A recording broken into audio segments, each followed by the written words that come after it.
is the first, I guess, of our practical sessions. And I'm not only going to be walking through some of the basics and intermediates, I guess, of script. I'm going to be showcasing a tool which has been a little weekend project of mine that seems to have blown up into something quite a bit bigger. But it's very useful for demonstrating things that are script related. We'll have a peek at that. Bear in mind, it's very proof of concept prototype phase, so there's probably a few bugs, and a few people have suggested that I'm crazy trusting the demo gods with this one. If things don't go well, then this might turn into a live debugging session. But that's okay from my point of view. That's what I like to spend my time doing. So anyway, script. Why script? Why was script the language, I suppose, chosen to embody the smart contract capabilities of Bitcoin? Script is a language, I think, that is very analogous to assembly language. It looks very much like assembly language.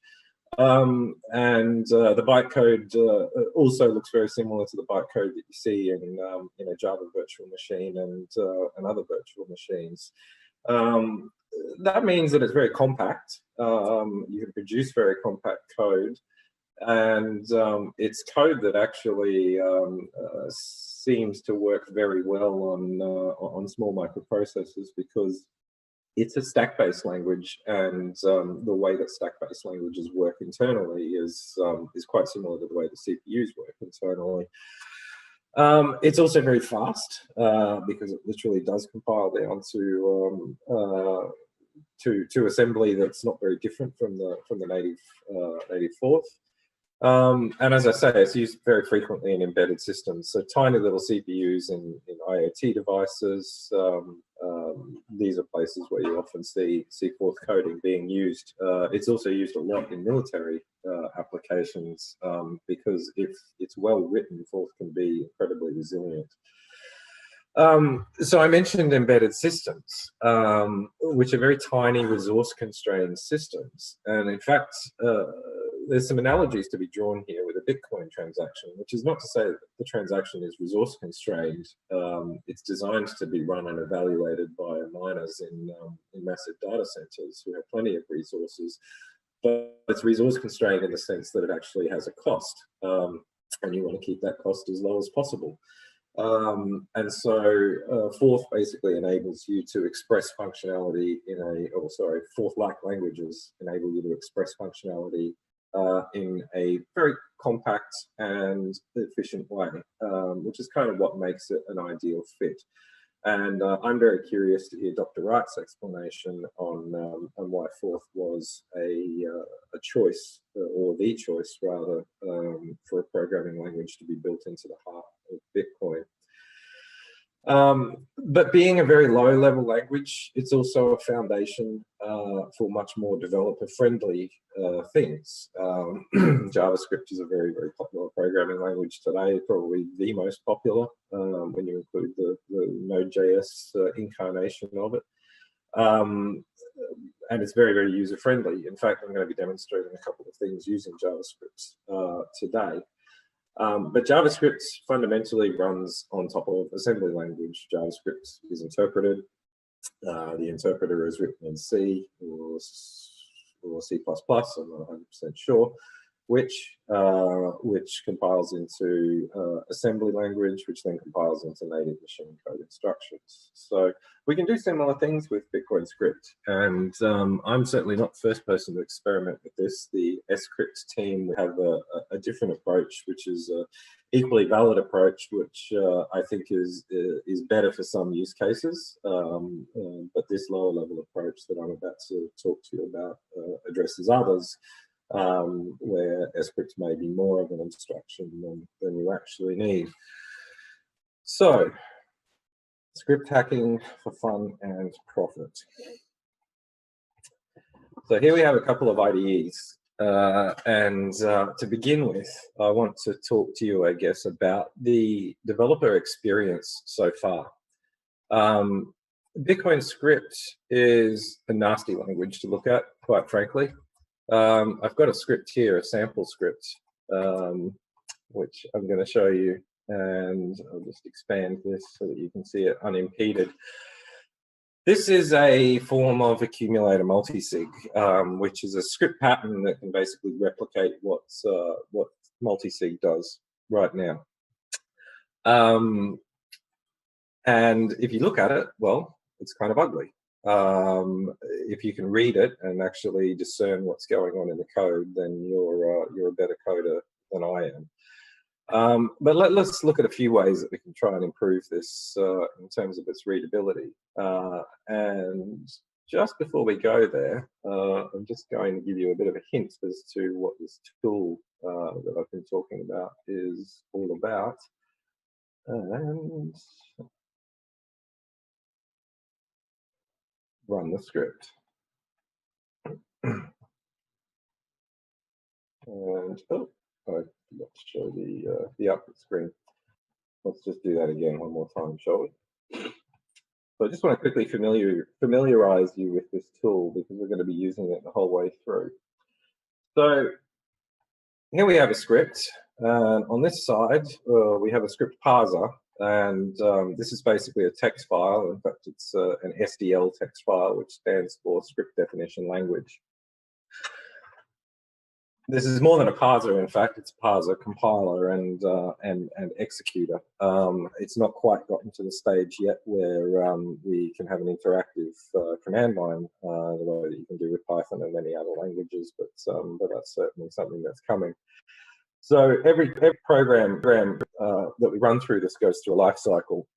It goes through a parse phase where we parse the raw script itself. And somewhere here I have a sample of the language definition.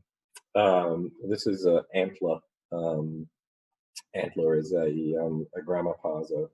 It's Java specific, although I'm pretty sure there are bindings for many other languages. And I won't bother trying to explain this, but it's basically a formal and definition of the structure of a language. And you can see there's a few more elements in here than what you saw earlier, but this is the important part. Here we have all the opcodes, the Bitcoin script opcodes defined. So that's what it's doing in the parse phase. It's turning all of these opcodes into tokens. It then goes through a compile phase, and you can see that it has already got some understanding of the structure of the code because it's now dumped that script out to the screen with correct indentation. It then basically compiles it in bytecode, and just for user friendliness, I suppose, we don't output that as a raw string of bytes. We output it as the opcodes themselves. You'll see how this is different to this in a few moments. And then, of course, we have the result. And we'll be looking at this one quite a bit through this presentation. So I'll just quickly run through the format for you. This is just saying that it's the stack. It's saying it has one item. And this here is actually an array. In this case, it's only got one element on it, but it can have many if your script executes with the stack and leaves more than one item on the stack. And this marker here is just simply says that the stack top is on the right-hand side because you can show a stack in two different ways. We'll get into a little bit more about what a stack is in a moment. But first, I'd just like to focus on this code. In fact, actually what it will do is just expand that out a little bit. So this is ugly, right? I think we can all agree on that. Every single opcode has got this this op prefix. That's just the way that Satoshi wrote them initially. He wrote them as the named constants in the script interpreter. I'm not sure why we felt like we needed to do that every time we write script anywhere on the internet. So let's start by getting rid of those. And let's see, does it still run?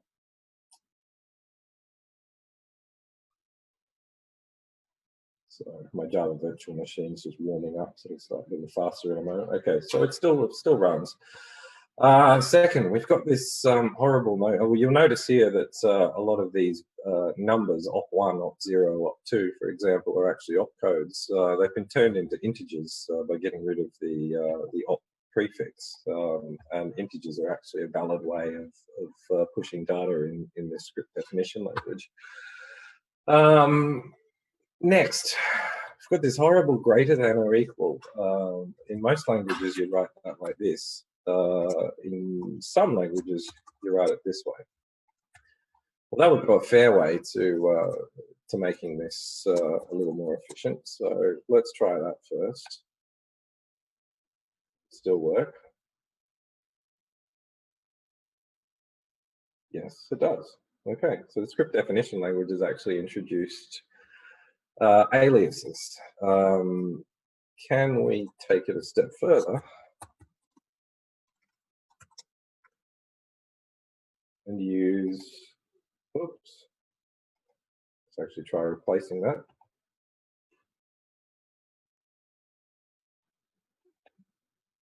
I'll wait for that to go. Trust me, it works. Then there's all the uppercase. That gives me a bit of a headache. Get rid of that.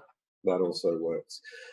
It's looking a lot better now. Let me just cut and paste the original script that we had here just so that you can see them by comparison.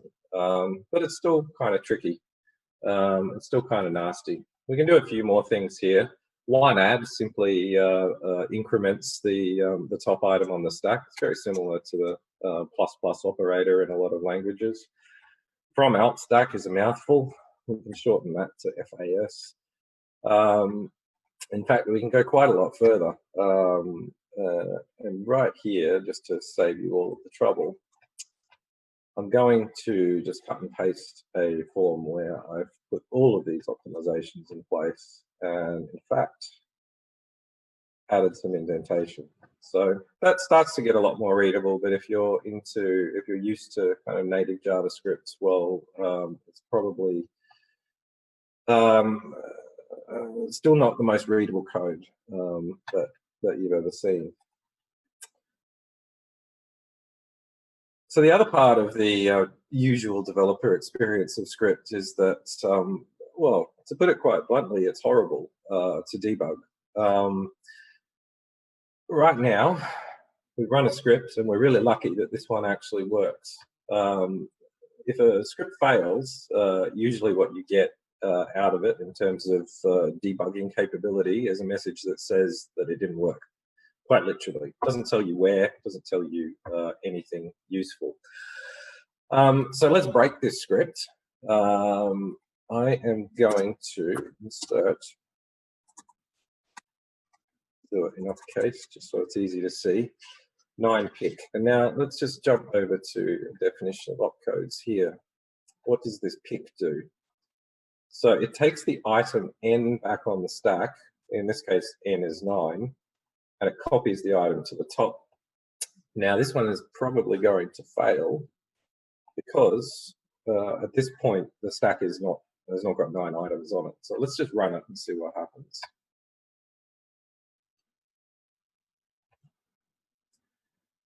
Okay, so we failed. We got a script execution exception. Now we'll get to some of the features here, but the fourth language has a very useful opcode which Bitcoin script doesn't have natively, and it's a full stop. And basically, whenever it's encountered, it doesn't actually change anything. It just dumps the stack out to the console. So let's try that and see if we can work out what's going on.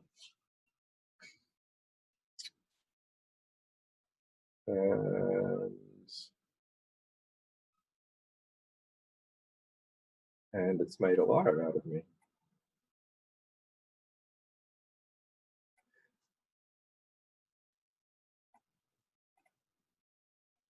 Oh, I see. Sorry.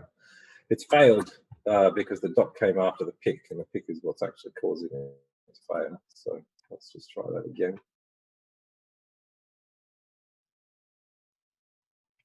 Okay, so this is the debug information that we get out by running the dot operator, and I'll just walk you through what this shows. This here is the last opcode that was executed. In fact, let me just change that to a different opcode.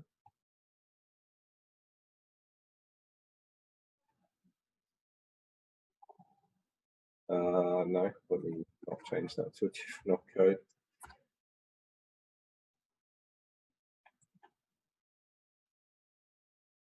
I knew the demo gods would lash me for something. So last opcode that was executed, which in this case is op9. And we've got two numbers here, which are probably very familiar to anyone who's ever looked at a stack trace before. What this is line 16, character 16. So here we go, line 16. And down here we have the character in the line, 17. For some reason there's an off by one error in this. So it actually points us directly to where the problem was. And what it also does is it tells us exactly what's on the stack at the time that this dot operator was called. And we can see there's two items on the stack. Now we're trying to pick the 9th back from the beginning. So let's just have a quick look at what this error says. It says oppick attempted to get data deeper than the stack size, which is precisely the error that we've got.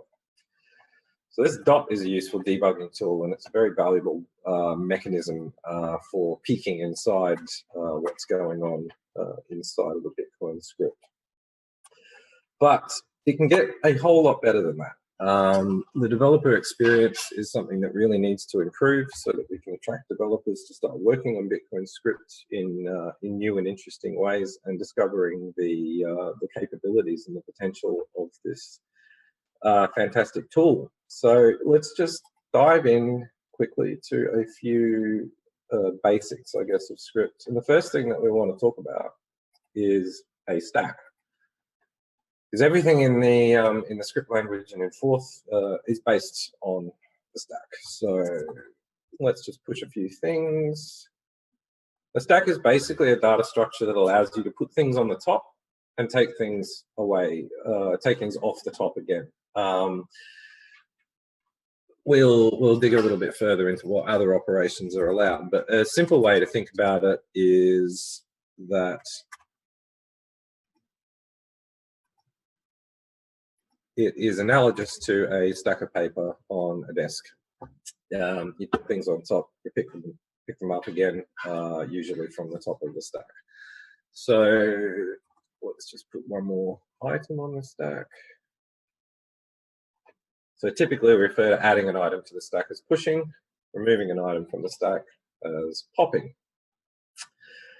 And Bitcoin script and Forth-like languages, opcodes typically operate on the stack. And we'll get into that a little more when we start to talk about functions. Actually, no, let's talk about functions right now. So we're going to get into the concept of reverse Polish notation. Let me just find an empty JavaScript window. Huh? Yep, that will do.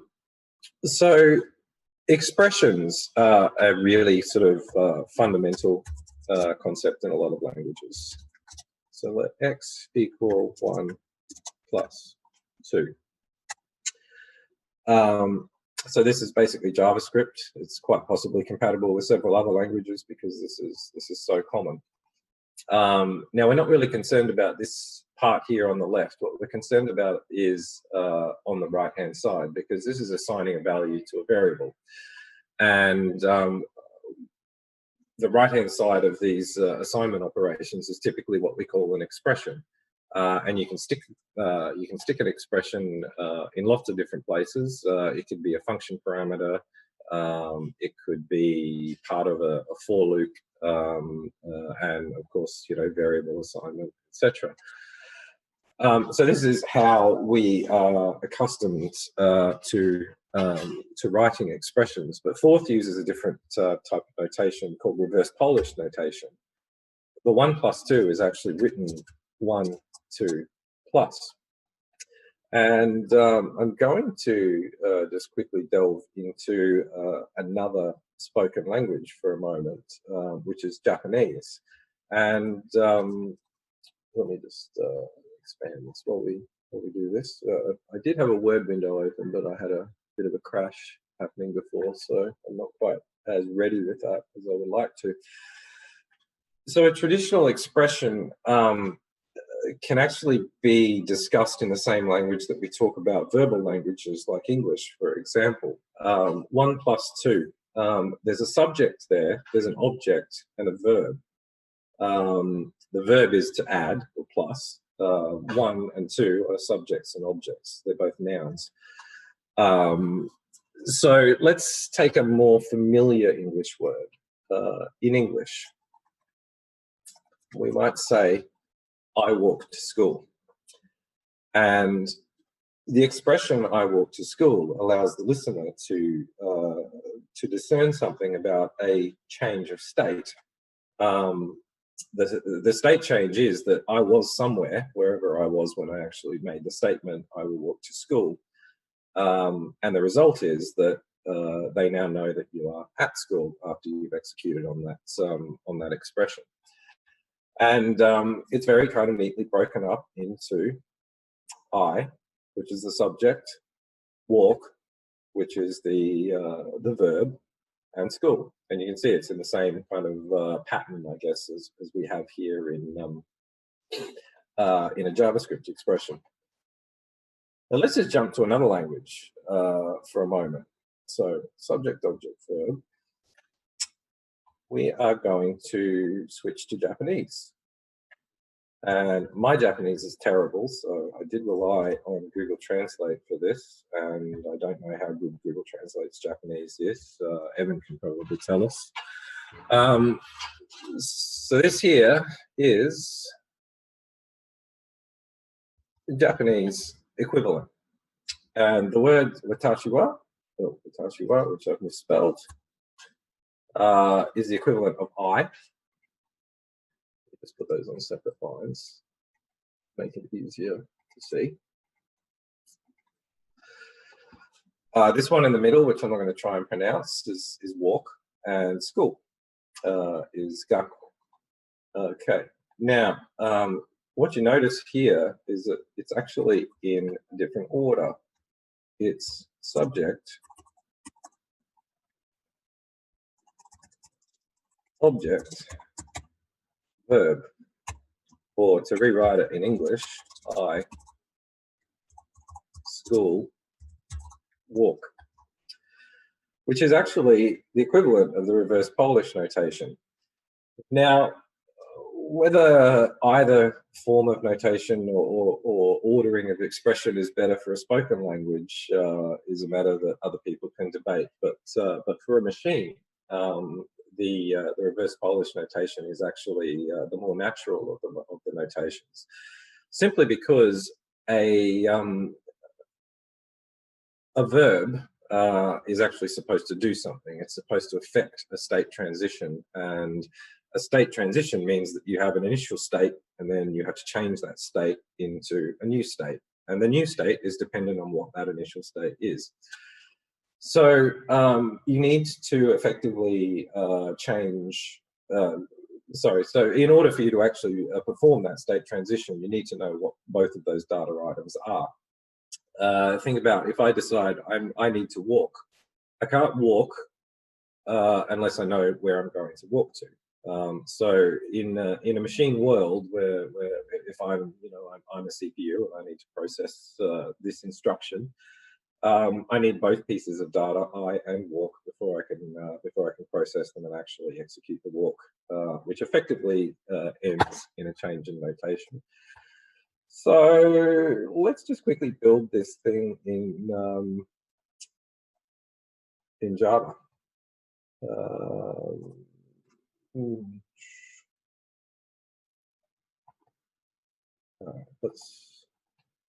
Let's start here. I'll just pick a random one. I did cheat and I wrote one before, but let's just try it out.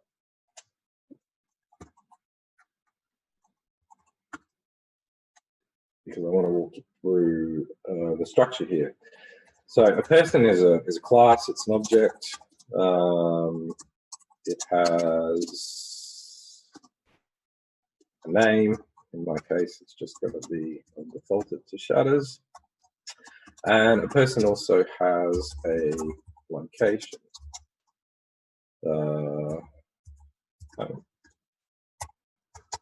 Okay, so let's build a verb.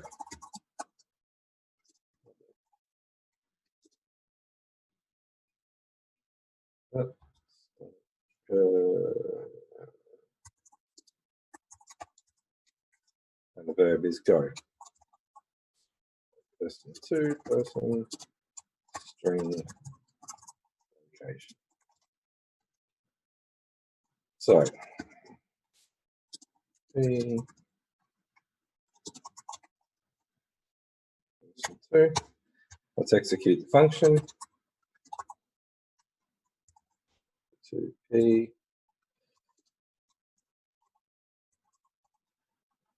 We're going to school.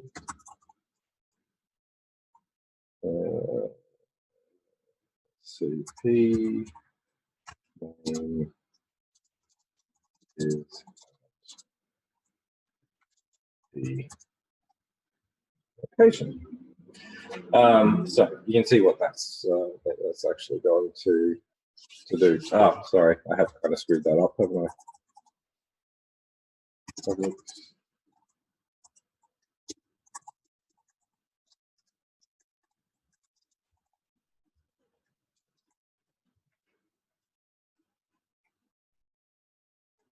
That was actually the main function. Go to simply goes P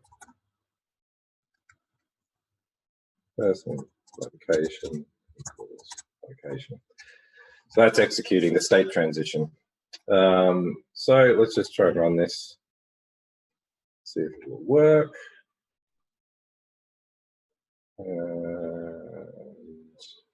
Oh, okay. There's some weird Gradle build process going on here, which is going to cause me some problems.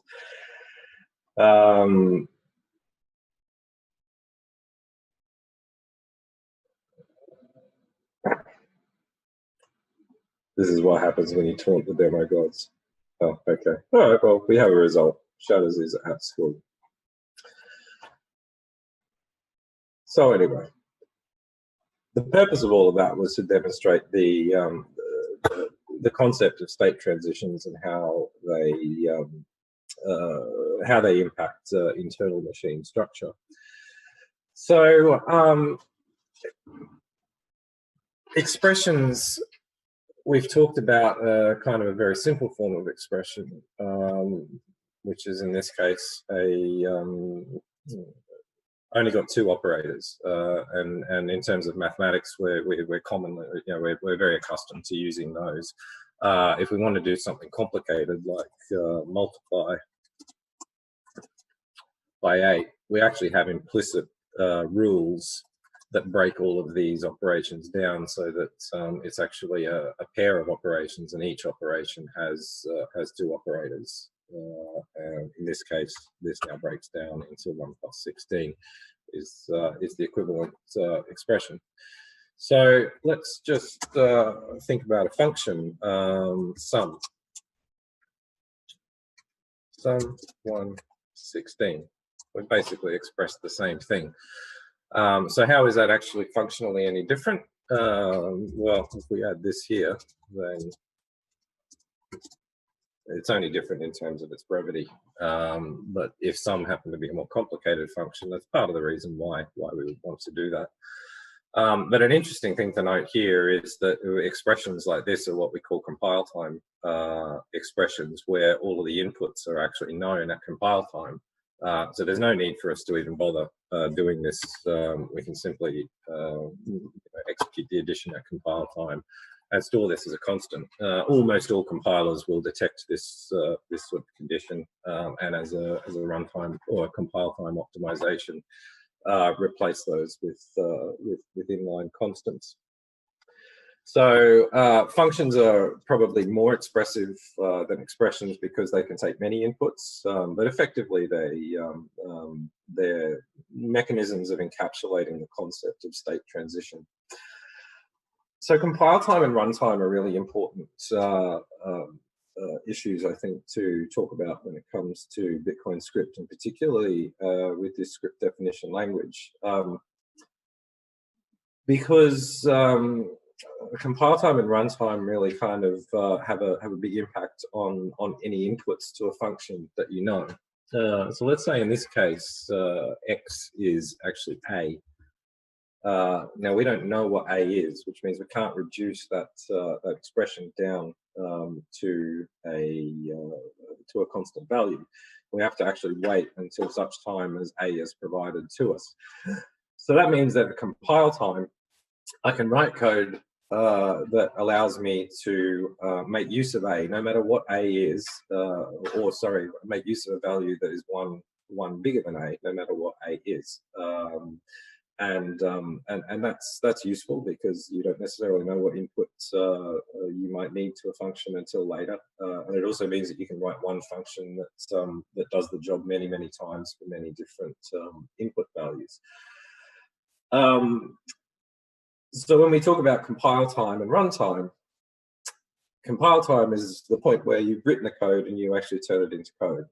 Runtime is usually when you collect more inputs. And Bitcoin actually has an interesting analogy to this. It has script pub key, which I think is analogous to compile time, and then it has script sig, which is when you spend the transaction. So new inputs are actually provided in script sig for the function that is represented by script pub key. But usually there isn't just one compile time. If you think about a complex language, sorry, a complex program, let me take, for example,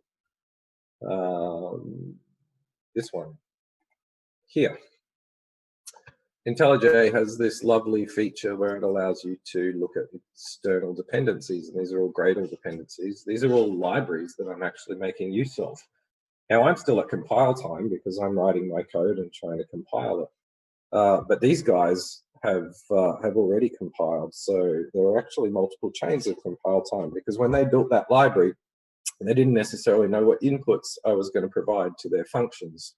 And so they were able to calculate constants for the inputs that they knew at that time, but they need functions to be able to evaluate the inputs that I'm going to give it. And consequently, likewise, I need to be able to define functions to handle inputs that are going to come into my program at some time in the future, which is what we traditionally call runtime. So a function with unknown inputs generally doesn't make any sense. I've got that in my notes, but I'm not actually 100% sure what I was talking about. Okay, so I guess we'll just skip that part. All right, which brings us to an important point, which I've already touched on, which is that if all inputs to a function are known, then a function can be reduced to the output of that function with those given inputs. There's no need to execute the code at runtime. You can execute it at compile time and save yourself some CPU cycles at runtime.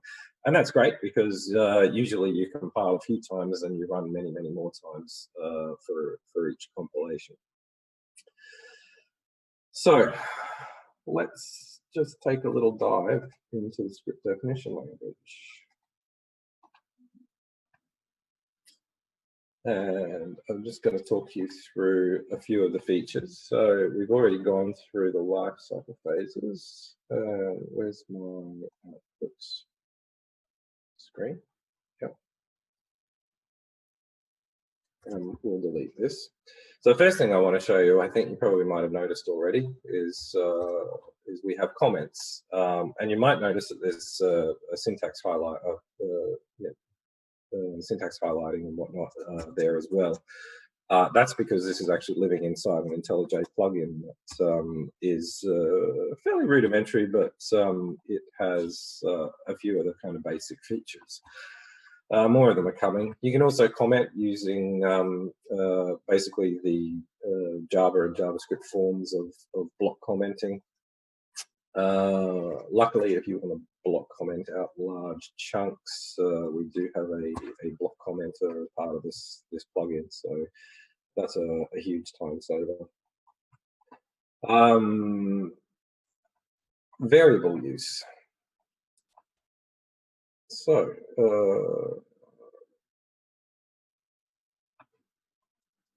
Let's just start with a very basic script. 1, 2, add, and run it.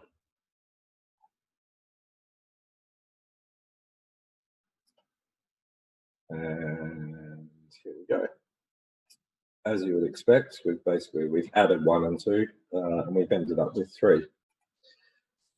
Let's just take a look at what we get by dumping the output of the stack after each operation. This is a really useful insight into what's going on inside the script. So here's our raw script, 1, 2, add. So we've run 1, then we have our stack has the value 1 on it, 1, 2, it's now got 1 and 2 on it. And add does exactly what it says it is going to do, and it takes the top 2 stack items, it removes them, and replaces it with the sum of both. So let us go through a few of the language features right here. Firstly,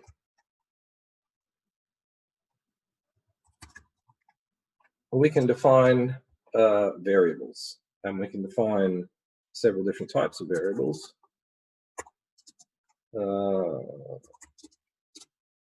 We can define integers. No, we won't use in because in is a keyword. And we can use raw bytes. Strings. We can define strings in a couple of ways. Well, Bob said we can surround strings with single quotes, and that allows us to use double quotes embedded, and vice versa. In a more Java-y kind of a way. We can talk about Bob's thing. We can also do multi-line strings. Multi-line. We can do those with single quotes and with double quotes. The difference is that the double quotes are literal. That will give you exactly what is between the two. Triple single quotes will trim the first and the last blank lines if there are any. So let's just put Bob back. Now we can reference variables. And this brings us to a kind of important point about the life cycle of a script. Let's just comment that out and run this, and we can see what's happening.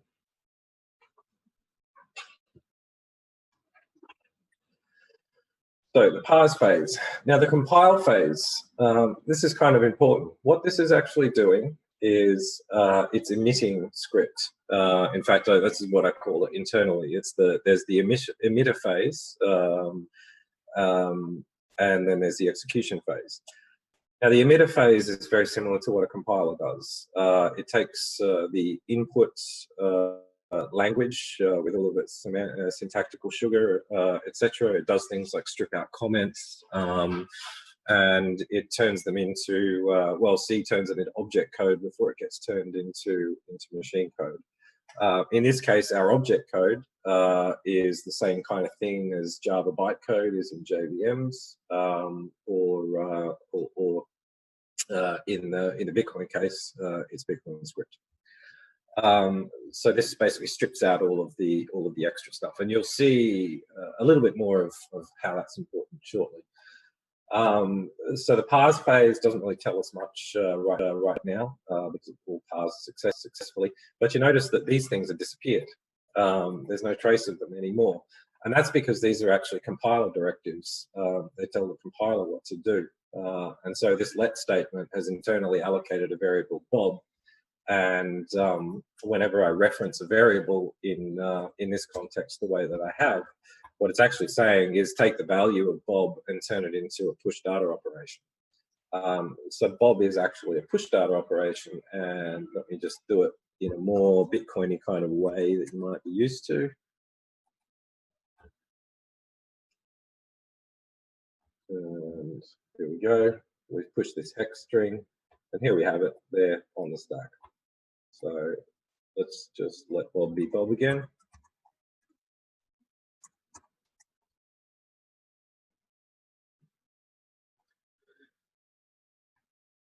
And here you can see the stack actually remembers the type that you input the particular value in. Bitcoin script itself doesn't have any notion of typing. This is internally represented as an array of bytes, but we can add this kind of sugar on top, and it can help us to interpret it. So let's get on to something a little more complex.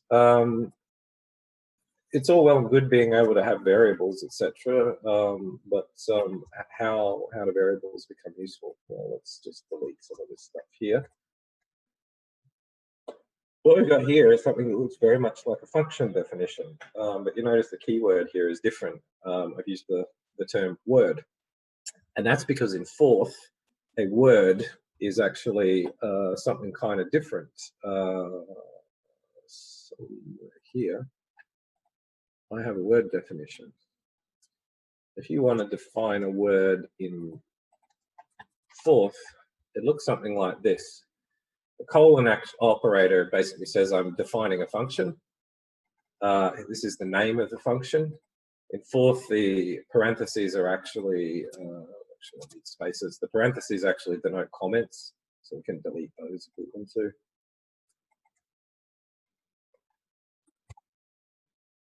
That's a Forth word. So you notice that it's literally just a sequence of opcodes. And in fact, this function, the first thing it does is it runs the opcode split, which expects two inputs on the stack. So you don't call a Forth word in the same way that you would. So left takes the n left-hand characters of a string. String 4. That's how you would typically call a function, to say, let's grab the first 4 characters of a string. The way you would actually do this in Forth or in script would be you'd push the string, you push the number. So the inputs actually come before the function name. In this particular case, we've got a very simple function whose job it is to put a string on the stack, and then it actually drops the string back off again, and that has a kind of an interesting effect. So let's just go back to, yeah. I'm going to demonstrate 2 things to you with this. Firstly, we're going to call the function just the same way that you normally would, and now we will execute it. Okay, so notice here, this is the compile phase. Up here, we've got the first Bob, which is from before. Now here, we've called dump string. So what that's doing is it is pushing S to the stack, and then it's pushing, it's pushing S to the stack and then drop. But this is actually a word, so it's not executing this code. It's in the compile phase. It's actually pushing the code out to the emitted script, and then comes the next step, which is the execute phase. And you can see down the bottom what this will do is push Bob to the stack. So Bob is pushed twice, so you should end up with 2 items on the stack, and then it drops the top item from the stack using op drop, and leaves you with only 1 Bob. Now we can get a little cleverer with this if we actually want to try and see what's going on inside. There we go. So we put these dot directives in. So here we go. You can see non-op3, this is just the way that it represents push datas. For some strange reason, the 3 is the length of the script. So it's just executed the second Bob. And you can see there's 2 items on the stack. Now we've executed the drop. And now we're back to 1 item on the stack. So I mentioned this thing up here. Notice this is the dot. This is the same opcode, I suppose, that we used before. And I actually refer to this as a directive. And it allows you to give the compiler directives that are kind of useful at runtime. In this particular case, if the directive happens to start with comment characters, then it will dump this out to the console while in the compilation phase. So it can be helpful if you want to understand, the output and in the compile phase a bit better. Now, well, this is useful in a way. We're getting to a point where we can start doing some kind of interesting things. But the one feature that Script is missing, and the script team has already found a way to solve this problem as well, is loops.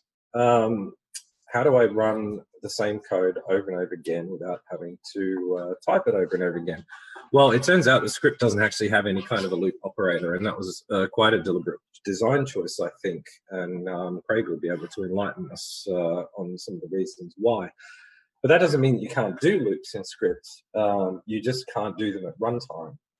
You can do them at compile time by unrolling the script. And what that means is something like this. So this is the loop operator. It says run this loop 3 times. Oh, right, it'll show. Okay.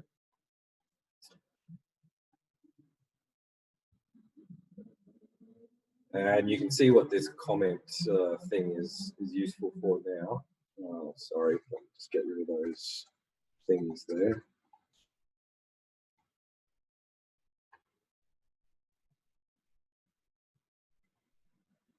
See what this comment thing is useful for now, because we can easily see where the output of this starts. So here we go. We've unrolled that loop.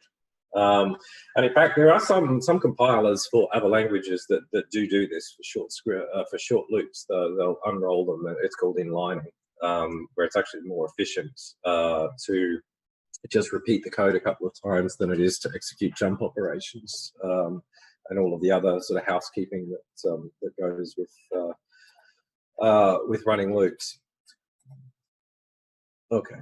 So I've got a whole bunch more stuff that I think I'm going to run out of time for. So I'm going to very quickly run through the while loop.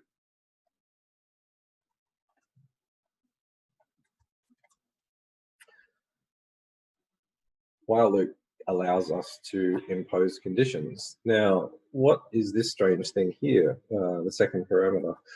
So this is actually the condition, and in fact, it's a function. And what you can see is, where's it gone? Ah, there we go. What it does is it actually wraps each iteration in an if statement, and it will throw this condition in just before the if. In this case, this is a very simple while true loop, but it kind of illustrates the point. So we can also do a do while, and the main difference here is that it just doesn't have the first if. And now we are going to get to a slightly different type of function definition, which is, let me just comment all of this out, a func. Now, this is slightly different to the word. I'll just unhighlight that. Slightly different keyword. Func means that you actually execute this function at the time when it's called. So let's just take a look. We've got a string here. I am a fish, one of my favorite strings. This is a function call. So let's just take a quick look. What happens?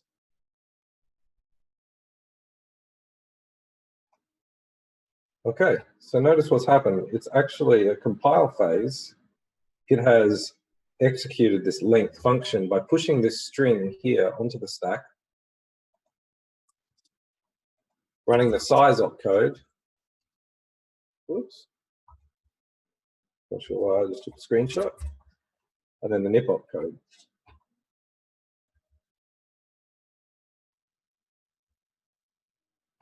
And I put those dots in there just so that we can actually see what happens. So size, well, here we go. We can push the string onto the stack. Second step, we've added the size, which is in hex, I think, 11. And then we've executed op_nip, which just removes the second from top item on the stack. So we've left just the length on the stack. And that kind of becomes useful because we are going to dive into something really quite interesting because we're going to simulate an opcode that has been just recently hard forked into Bitcoin Cash. So let's just start with some basics here. What we are going to do is build an opcode that reverses exactly 32 bytes. Actually, we're going to build a word rather.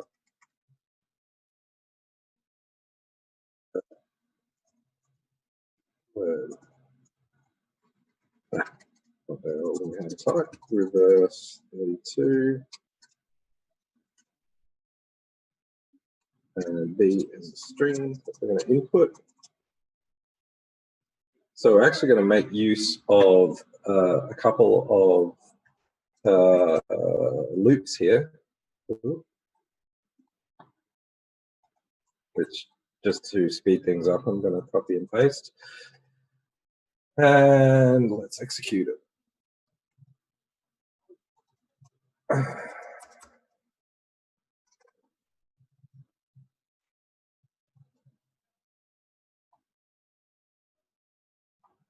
Right, so I've just spat out a very, very long script, and it turns out that it's failed.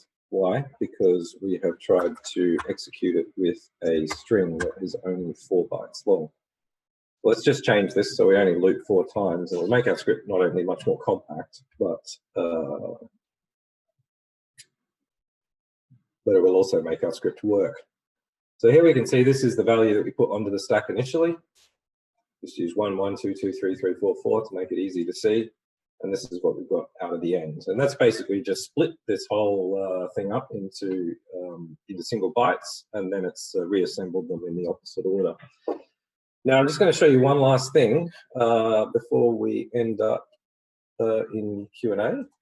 And that is a more efficient way to do this. You notice that things kind of fell apart before because we put a string that was only 4 long. The lights are going crazy here. We put a string that was only 4 long as an input when we expected 32. Now, that means we could write a reverse function for a 32-byte input, and we could write another one for 20-byte input. They're both pretty common in Bitcoin. We could also write one for a very, very long input that has the extra logic built into it to exit gracefully when it hits the end. But we can also do some funky stuff with a compile time function execution. Now, remember I said to you before that if you declare something with the func keyword, it means when you call it, you actually execute it at compile time. So here we go. So we've called reverse. This is a new version of the function. We push B to the stack the way that we did before. Now we've defined this variable length by calling length on B. And so what does that do? At compile time, we have actually influenced, and of course the gods are being mean to me. Let's try it again.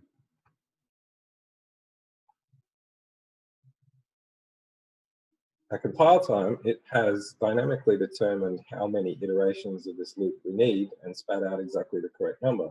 And you can see here, we've got the correct result. So one last demonstration before I wrap up. And that is, we're going to run it on a different variable. So this is the fish variable up here, which you might remember before. I am a fish, has 11 characters. And you can see it spat out an even longer string. In this particular case, it hasn't shown us the string in its reversed form. It's turned it back into bytes, but if you convert that back into a UTF-8 string, you'll get basically the same result. So I believe I'm well and truly out of time. And I don't know if there are any questions, but just a very quick overview, I guess, of what's coming with this tool. As I say, it's in prototype phase now, but I do intend to make it publicly available in time. There are a few features I didn't show you, which is anonymous functions. It supports namespaces. It supports importing multiple files, arrays. It even has optional typing. You can use strict mode with strict typing if you want to, or you can use dynamic mode with dynamic typing. So I hope that this has helped to understand some of the sort of finer elements of script and show that it is demystifiable just with the right tooling, and that the right tooling is on its way. So we do have questions, I believe. So I'm going to unshare my screen now. Or no, wait, I think I can get away with not unsharing my screen.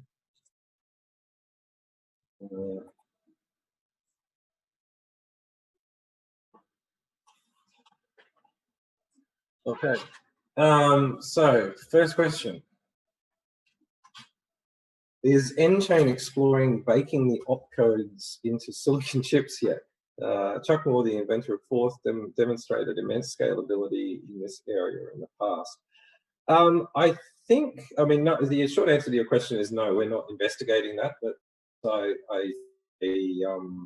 fast script processor, ASIC, or dedicated fabricated chip for the purpose is probably quite likely.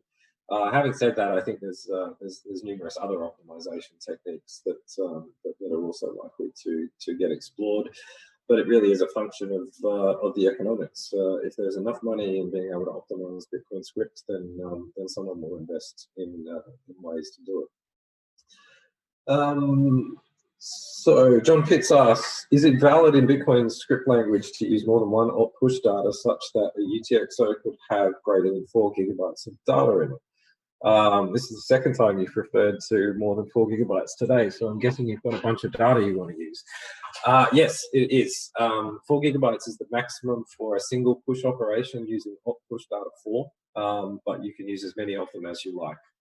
There are still currently some constraints on transaction size, so I think the limit is about 1 gigabyte, but that's purely because of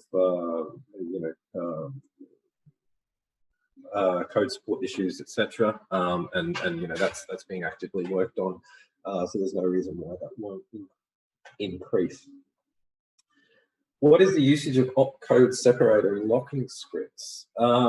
So I didn't really get into how checksig works, and I noticed this is being asked by the script team, who I suspect have probably explored this area to some degree.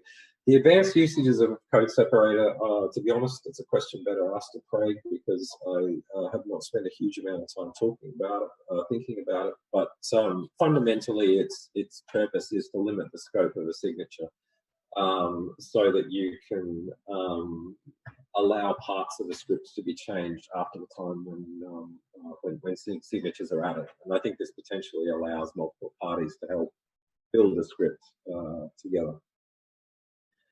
Anonymous asks, what is the goal of this intermediate script? Is it going to be a long-term project? So I think you're talking about the script definition language tool that I was showing you, which actually is in two parts. It's the language definition and the compiler, and also the IntelliJ plugin, which hopefully will also become a VS Code plugin and whatever for other IDEs.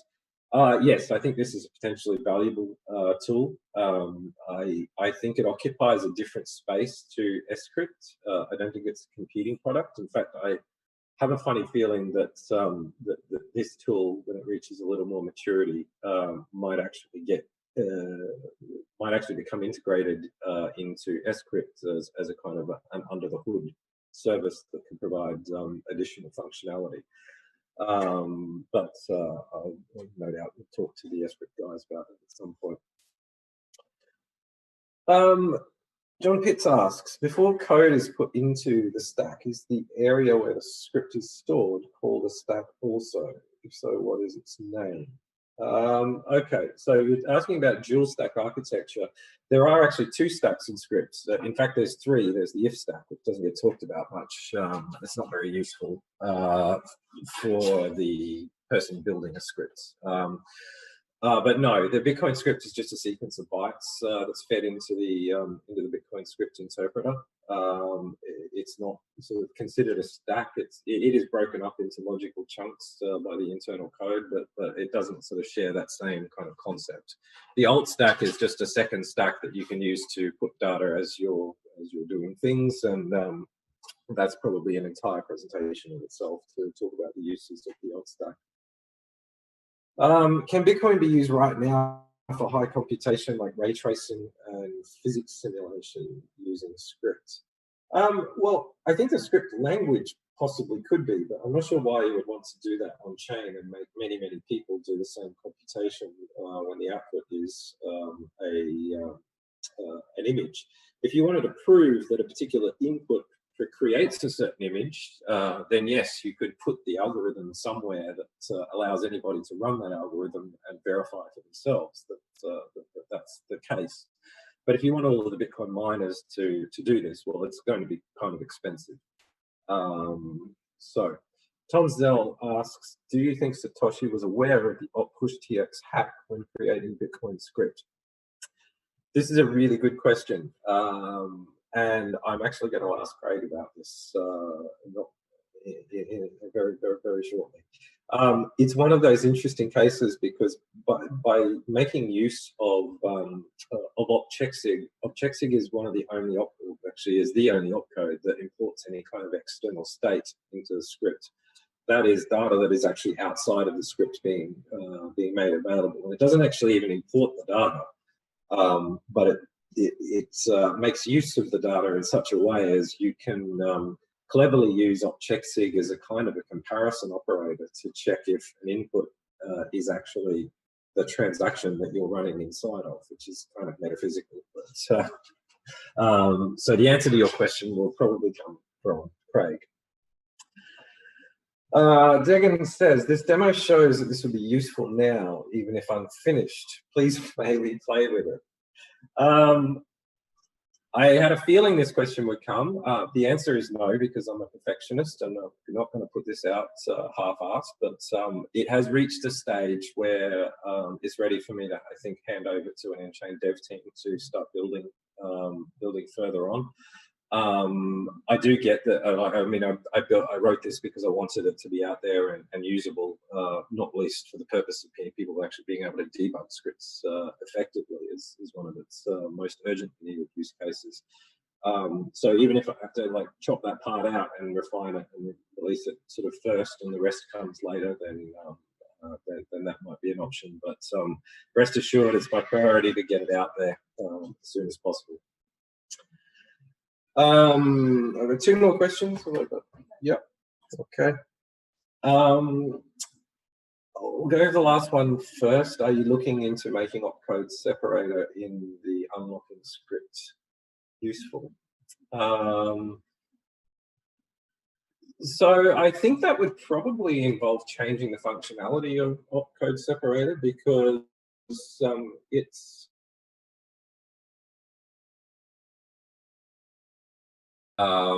in fact, the original implementation of Bitcoin didn't run scriptsig and script_pub_key as separate instances. It just stuck an opcode separator in between the two and concatenated them. And the functionality now is almost identical to that. It was Satoshi that changed it to the way that it is now.